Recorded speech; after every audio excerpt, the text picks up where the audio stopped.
So this is a new tutorial. This time it's about Live and the basics of Live, how to actually use Live to start making songs. And so I'm going to start by showing you the interface. That I'm going to suppose that you don't know anything about Live.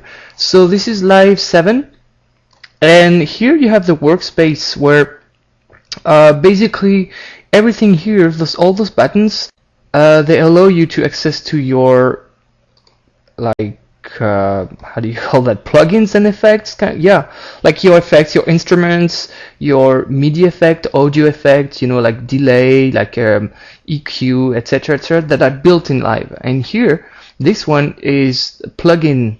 So anything VSTI or DirectX is going to be found here. So I have everything from VSTI, like instrument, to effects. It's all here.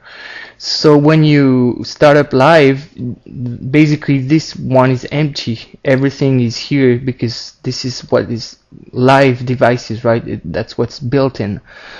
And those three folders here, icons represent folders, are like shortcut to your hard drives. Whatever, you know, like a bookmark to find whatever sound you need, and it remembers what folder you last visited, like opened. And so that's very useful because I can have access to three different like folder that are in my hard drive. For example, this one is the folder where I have my projects, like Tahoe Music.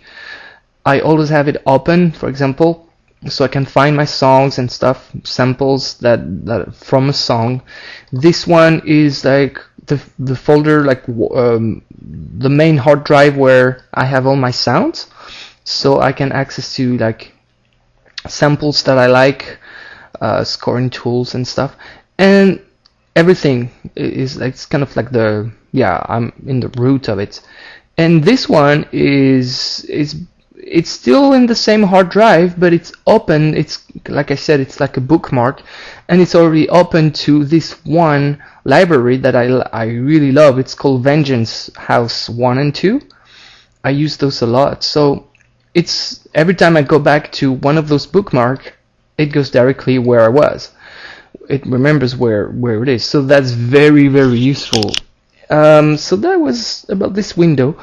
Now if we, another thing is here, this little window here is the help window.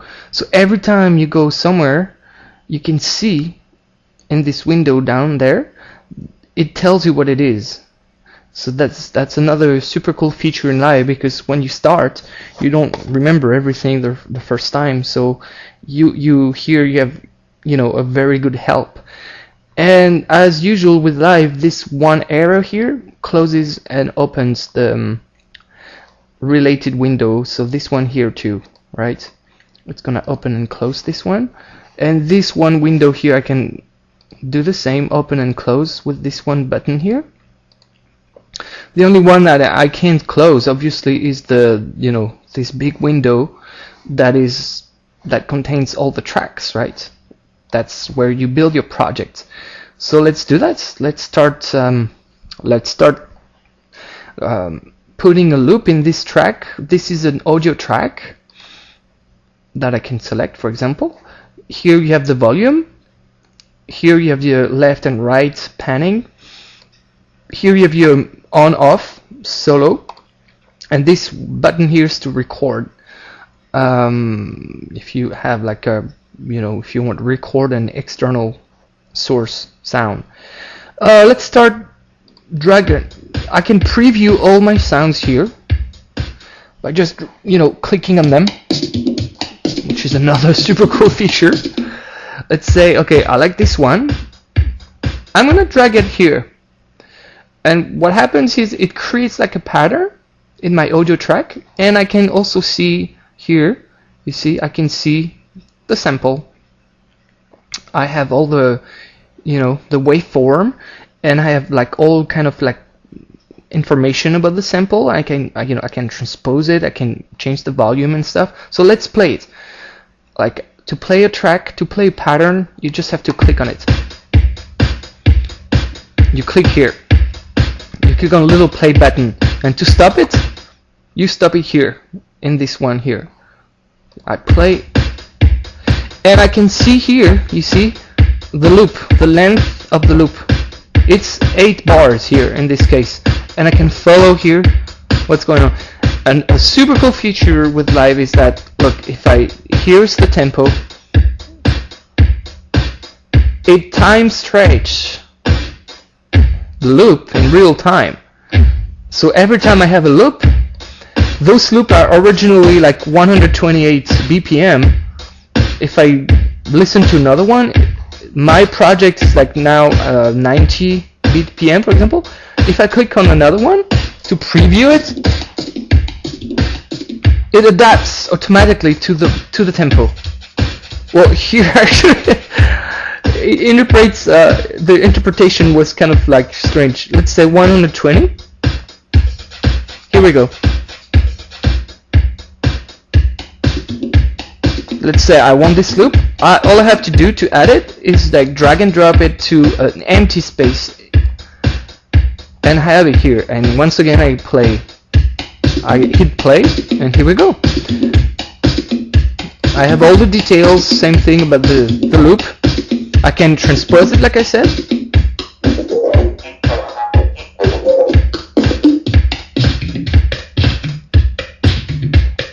And every time it stays in the right tempo. So that's a good thing. So you have the volume here, left, right. Here we go. I'm gonna stop that one. Okay, and let's. I'm gonna just do audio for now, just for this one, little tutorial.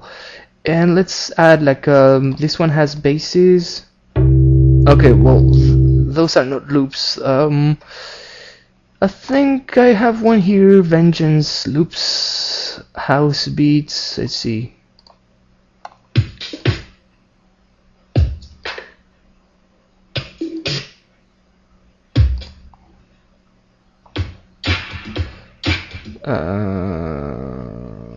Special sound, I think that's the one. Yeah. Okay, perfect example. Here I have a very cool house sample. I'm gonna, same thing, I'll drag it and I'm gonna play it. Okay?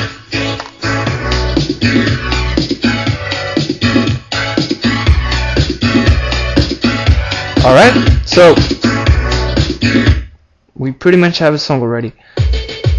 Let's find another sample. Let's play the song and just solo this sample. I'm gonna solo it and play this one. Okay, perfect. It goes well together. I just wanted to hear it before I drag and drop. It's perfect. I'm gonna drag it here, and now I'm gonna play it. But I'm in solo here. I clicked solo, so obviously I hear nothing else but this one track. Okay, now.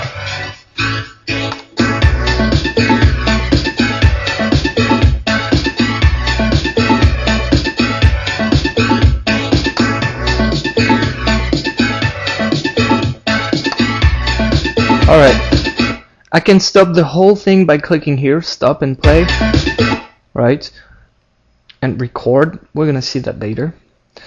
Let's find a bass. It should work out too. Let's see.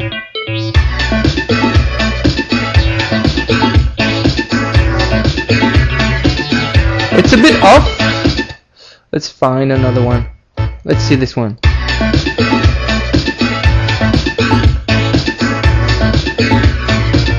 It works out. I think it's off, but let's try to transpose it to see how I can make this work. Okay, so I have my sample here. Let's see.